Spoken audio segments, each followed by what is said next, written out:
Então, pessoal, presta atenção. Estas aulas estão valendo.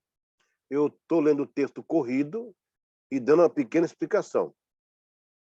Na próxima aula presencial, eu vou dar uma revisão de matéria e aplicar a prova, tá bom? Vamos então para a última, que é a aula 6. Vamos lá, que ela fala aqui, ok? O Novo Testamento e a sua proposta. A ideia central do Novo Testamento. Na igreja primitiva, cristãos fervorosos escreveram e fixaram a palavra.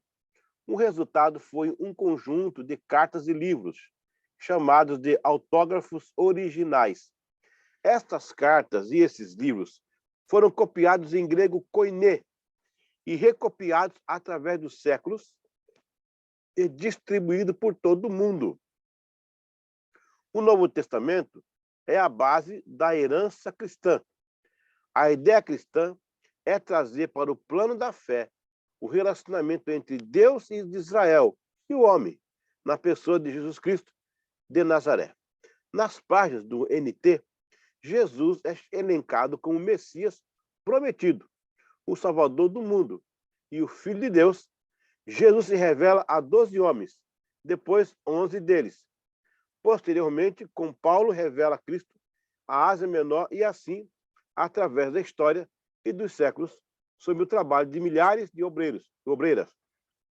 As boas novas chegou até os nossos dias.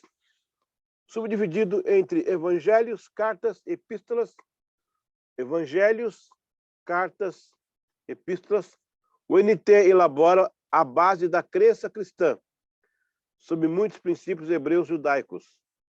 O cristianismo leva ao mundo inteiro sua influência, e a Bíblia torna-se a guardiã desta fé que atravessa século adentro.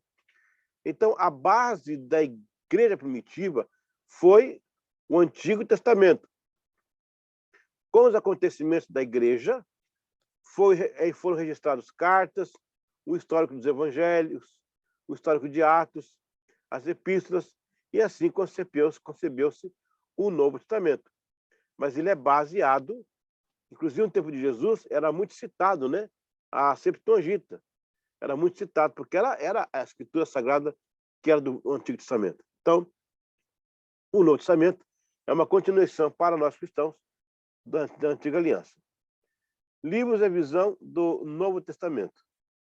Só um minutinho, só rapidinho. Voltando, então. Livro e visão do Novo Testamento. Vamos lá. O Novo Testamento é composto por 27 livros. Preste bem atenção. 39 do Antigo, 27 do Novo. Vai cair em prova. O Evangelho de Mateus, Evangelho de Marcos, Evangelho de Lucas, Evangelho de João. Aí vem Atos dos Apóstolos, Romanos, Coríntios 1, Coríntios 2, Gálatas, Efésios, Filipenses, Colossenses, Tessalonicenses 1, Tessalonicenses 2, 1 Timóteo, 2 Timóteo, Tito, Filemão e Hebreus, Epístola de Tiago, 1ª Epístola de João, de Pedro, 2ª Epístola de Pedro, 1ª Epístola de João, 2ª Epístola de João, 3ª Epístola de João, Epístola de Judas e Apocalipse.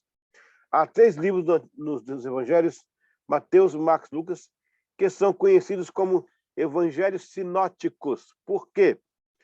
Porque possuem uma gama de histórias aproximadas, em comum, semelhantes. Interessante é que a sequência dos fatos narrados se assemelha apropriadamente, pode-se notar que os conceitos das narrativas são próximos. São próximos, né? A escritura da palavra vem na mesma visão e no paralelismo é surpreendente, ao ponto da academia aceitar o fato de que 2 coisas são importantes aí. Eles são produzidos a partir da mesma linha de investigação e, assim, uma coligação entre eles. Então, presta atenção. Mateus, Marcos e Lucas são chamados de sinóticos, porque são muito semelhantes. Os fatos narrados são bem idênticos. Já João, ele é diferenciado. Ele narra também a vida de Jesus, mas não naquela sequência lógica que faz, aí, no caso, o Mateus, o Marcos e o Lucas. Traduções do NT. Você viu escrito barrados aí? Não é barrados, não, é narrados, tá, gente? eu vou corrigir isso aí depois. Mas a matéria está aí, isso que é importante. Traduções do NT. O Novo Testamento é composto de traduções, e elas chegam ao patamar de aproximadamente 5.000 documentos manuscritos. Há um acordo da academia que concentra a base dessas traduções em duas fontes, texto bizantino e texto alexandrino. Veja que você está estudando a Bíblia e agora a composição do Novo Testamento, tá? Então, são quase 5, ou mais, né? 5.000 manuscritos. Sabe o que é isso? Subdivididos em textos bizantinos e textos alexandrinos. Por quê? De Bizâncio, né? Do tempo bizantino, da igreja bizantina. E alexandrino, porque vem de Alexandria, aquele farol do saber que existia no Egito. Posso dizer também o texto receptus, ou texto recebido, né? Ou seja, texto recebido por tradição. Esses textos foram base, inclusive, para as traduções, durante o tempo da Reforma Protestante. Foi base para Wycliffe, para Lutero, para Hus, até o nosso João Ferreira de Almeida. É claro, incluindo a Vulgata Latina, com parte das consultas e traduções. Como eles tiveram acesso à sua época, eu não tenho ideia. Mas que foram feitos. E o texto receptus é o texto recebido. São vários. Eles escolheram, entre eles, aqueles que eram da composição canônica, para compelir, né? Para completar o Novo Testamento. Vamos ao texto receptus, a base das traduções. O texto receptus foi uma iniciativa de ter todo o Novo Testamento e alguns documentos da igreja em um só documento, embora o cânon já teria sido uma compilação por Atanásio em 367, foi Erasmo de Roterdã que em 1516 compilou o Receptus, como nome Novum Instrumentum Homini. Era um documento com 6 manuscritos gregos, a partir do século XII, sendo que os trechos de Apocalipse ele extraiu da Vulgata Latina. Foi um documento tão importante que até mesmo Beza publicou e outros. Então, esse texto Receptus não só tinha os livros do Novo Testamento, mas também algumas partes manuscritas de outros autores. Daí, eles obedeceram o cânon, o que estava lá decidido no IV século, e traduziam direto dessas originais. É claro, isso é 1500, gente. Isso foi passando de mão para o outro, para outra pessoa, foi para o museu, algumas coisas foram destruídas.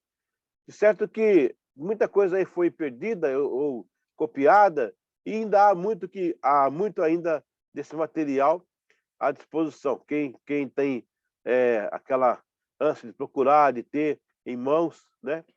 Tem um amigo meu, o pastor Alencar, que ele tem essas coisas, ele mora em Portugal, ele tem muita coisa boa com ele. Eu não digo os originais, né? Mas ele conhece onde estão os originais, os museus locais, interessante. Então, texto Receptus é esse texto que Erasmo de Roterdã compila dos mais antigos manuscritos que ele podia encontrar. E ele também teve um acesso lá à Vulgata Latina. Muito bem, gente. Tá aí. As 3 aulas foram dadas. Mais que eu li, mas eu expliquei algumas coisas interessantes. Expliquei o essencial. Na próxima aula, eu vou passar pessoalmente com você essa matéria e aplicar a prova. Portanto, a aula não está perdida, está mantida. Ela entra no currículo e nós vamos para a próxima aula, vai ser 4, 5, 6, 7, 8, 9. Tá bom? Para não perdermos o tempo, para ganharmos a semana. Eu peço a sua compreensão e leia, pega a apostila no colo aí, assista essas aulinhas aí, tá bom? Próxima aula eu dou revisão e já parto para a matéria. Então, Deus abençoe. Obrigado, gente. Valeu. Vale por mim. Tchau.